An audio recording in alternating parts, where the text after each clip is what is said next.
whakapapa atu ka inga malo takoto ka taki. Urua ki whilawe e tātou te TALANOA ki te tau whaoani e au whakawhi atu koto ke tō maulongo uhinga pia mo te unga mauhinga te comité pastoral o te whaahi ani o Soana Tufele i Mont-Dore, Calédonie.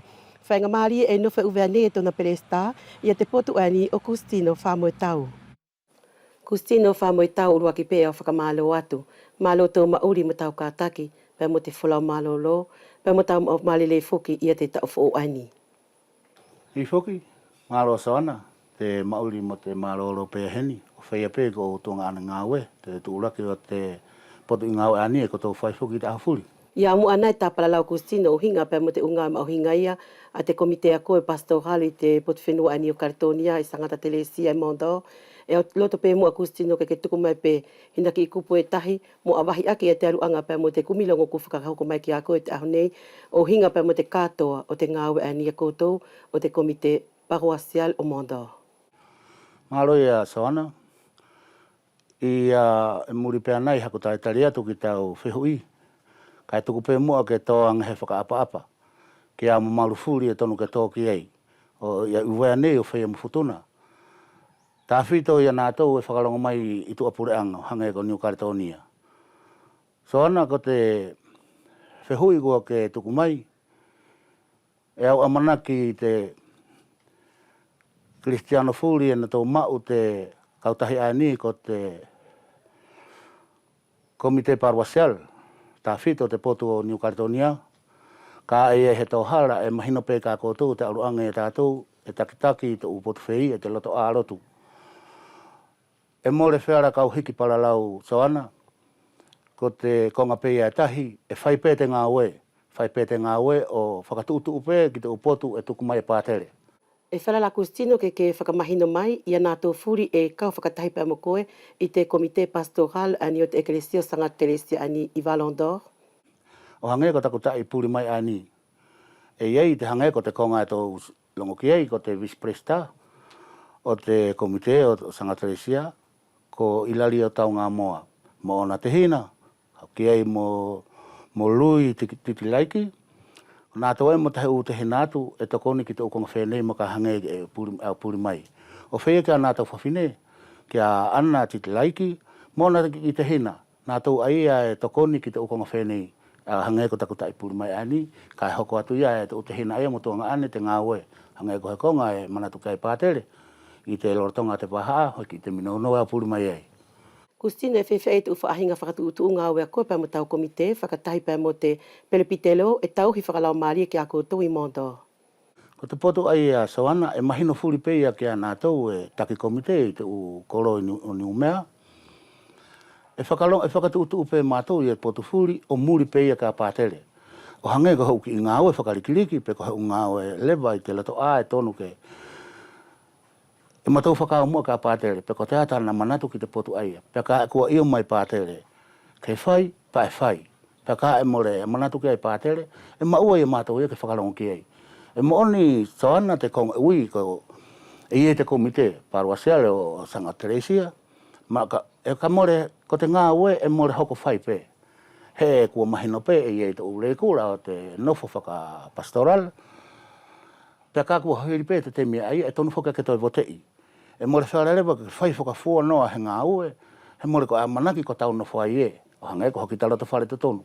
E maua i te ngā ue furi e tonu ke whai, i te loto a tapu aia, ke whakao mua e ka pātere. Pe ka e kua io mai pātere e aunga te konga aia, pe hoki whakahoko te upotu aia. E kaunga maari e nātou e kau te ukau tahi whakalotu ani i Mont-Dore, na tau pē te ukau hiwa, te tia solo, pia mo te kau ofisa. E ko te nofo aia Soana i te nofo mātou i te eklesia o Soana Tufele, e more ko haku laupisi atu, ka e anga o hange ko uwea nei. O hange ko te potu aia ko te ofisa, pe hange ko te potu aia ko te tia solo. He ko te nofo a te tia solo i te potu e matou nofo ki ei, e lau ki te ao tupu, toko te ao tupu, te tia solo, te kifo i tino i koro pe aia ni o te whaha i Soana Tufele. O whaia ko te ukau hiwa. Ko te ukau hiwa, e mau ukau hiwa ia e waru pe whaia, e whakatona whakaaru-aru. E la kau e pe whoki mo te lanu kehe kehe. Ka e whai aho tapu. Ko nā rate ko ngā ia e haha ia i tō aho tapu mahani, e whai e whakahawa ai pē te u fo i misa i aia ko whai pē te whakatu mai te kamata o te tau o kaku ki te wailua tau te whakahawa te u ahatapu. Pea ka hangelewa ko he aholahi hangelewa ko te pasikate o whea ia laki te pōtapu ko te u aholalahi aia o te tau.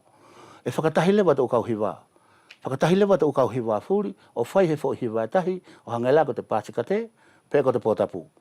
Ka ko te u aho tapu mahania e tahi alu pē te fo i hiwa ko tu u pepa pē ia ta ona te u aho hiwa. E whea ia te whakaalu ia ta o mātou whaha i Soana. Tā hoko mai lewa i te lakanga ani Kusitino o hinga pēr mo te uvaenga whala. Hangei la ko te tookalise, te keta, pe ko te potu ani o te ukole misa. E whiara kau tale atu ki tau whehu i Soana, he tonu e ke kau hātu i te potu e au takitaki ei. More au ilo i atu ki te upotu hangei la ko i Nouvelle-Calédonie pe, hangei la ko paita pe ko roto numea, kutio. Ki te whahai a mātou e ko te kore misa. Pea mo te hangei ko he to'o mauranga, a tō ui ko te to'o kalise. Ko te potu ia a pātere toko tahi. A te aina ia, ko mahina pupau pe ia ki ei. Ka ko te potu ia a te kete a uhinga pea mo te hata pufuri. Hangei pela ko te uaholahi. E whakaau mua ia e te comité. E osi te misa ia, pea whakaau e te comité. Pa e aberewa i ka pātere, e ia te ukonga ia, e vai te upotu a ia.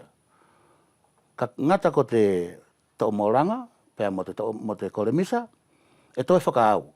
E toi whakaau i a ia, a mahino le vai ko avela te kete ia, kua whahailua. Te konga ia pātere toko tahi, pea mo te konga ao te kete, a tau talanoa ai te misa.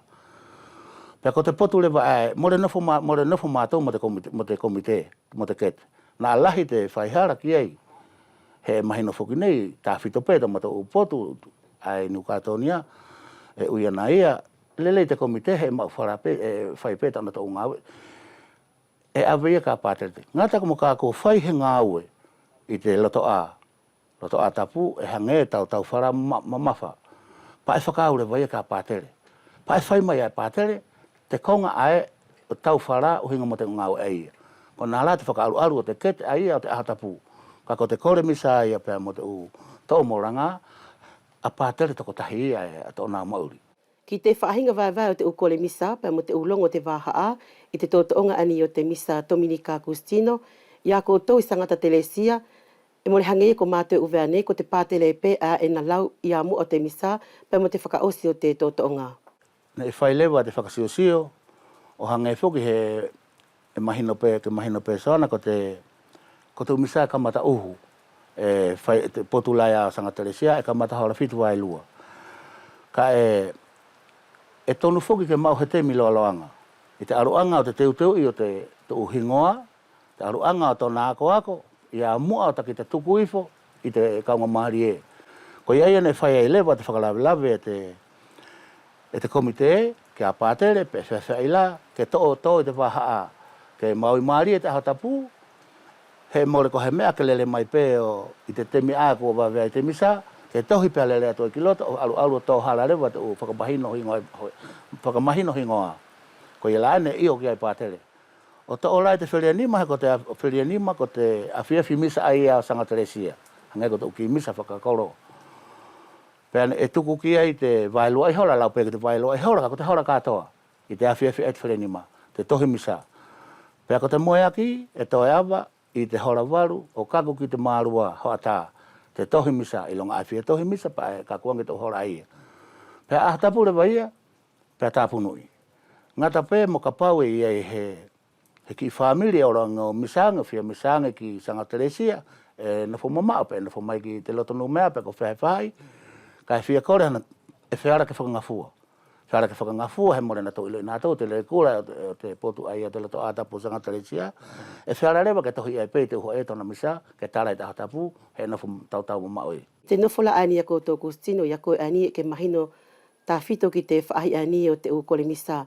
Kua nofo nei a te kole misa, hangi lako he misa hou whaki o he mate, i te whia la tana tau whala. Nei ko te whai mahani mai whoki, ne nofo i te awhini mangeau. Pea kua, hangai whoki i te tau, e whiara pēka o paralau i he mahino ki te ki te konga ki te kolo furi, ta whita i Nouvelle-Calédonie, ne ena whamai te awhini mangeo. Pea kua langi ko o sikei ta o e lua, kua hiki o awhi whitungeo. Kua na whala ai o te misa, ko re mate, e awhi whitungeo. Anga o whalau tuku mahina lea tuku, mo whaka osikei e te aluanga pēr mo te palpalalau tātou i te aho nei, ki a nātou furipe e whakatahi pēr mo tātou i te awhiawhi aini. Soana, tuku pē ke whai he whaka apa ki a nātou e taki, e tauhi ki te loto a tapu o e karesia aia. Ka e iei he tauhara mo re tuha, pēr mo tāu, mo te aluanga ta aku whakamatara, ta aku mau i te loto a tapu e au tauhi ki ei, pa e loto whakamore ki ei, ko te ngata anga ia ta aku mau, pēr mo ta aku sio, i taku tauhi ki te loto a tapu sanga teresia. E mahino pē ka tātou e tauhi ki te loto a tapu, e more hoona totongi. E hange pē kata ki te whai kore pē aia. Ka e ki te loto mo oni ki ei, pē ki te whai. He lahi pē te uki ngā au e ki te aunga ki ei. O nā Soana te aluanga o te whakataitari atu, ka e ko te potu ia, e more hoona kovi. He whakalonga pē ki toki ta loto lelei, ka e ki ta whia kaku o kaungana ki te loa a tapu aia, ka tona langi temi ai, he e tau alu lewa ki laro, pa e lewa hana tahi usui mai.